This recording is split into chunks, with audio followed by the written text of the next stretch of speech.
नाही, गटबाजीचा गाडीचाही फरक पडणार नाही. अगदी सुरुवातीला क्लिअर करतो. महेश लांडगेंचा स्वतंत्र गट आहे. महेश लांडगे शहराध्यक्ष होते. शंकरशेठ जगतापांचा स्वतंत्र गट आहे. शंकरशेठ जगताप नकोत म्हणून शत्रुघ्न काटे आणि भाजपच्या 11 नगरसेवकांनी आघाडी उभी केली होती, त्यांना उमेदवारी देऊ नये म्हणून, इथपर्यंत. त्याच्यामुळे शत्रुघ्न काटे हे शंकरशेठच्या विरोधातलेच आहेत, त्यांचा एक स्वतंत्र तो गट आहे. शंकरशेठचा जो फॉलोअर आहे तो लक्ष्मण मोहनचा फॉलोअर तो एकत्रच आहे. आता त्याच्यामध्ये भाजप निष्ठावंतांचा जो गट आहे तो एक वेगळा गट आहे यांच्याशिवाय. असे 4 गट आहेत.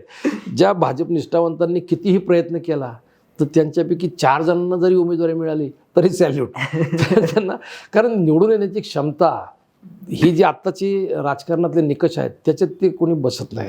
ते प्रामाणिक कार्यकर्ते, आयुष्य त्यांनी वळवून टाकलं भाजपसाठी. त्यांनी फक्त कामच केलं. त्यांनी फक्त सतरंजा उचलायच्या, रामकृष्ण मोरेसांच्या भाषेत फक्त सतरंजा उचलायच्या एवढंच काम.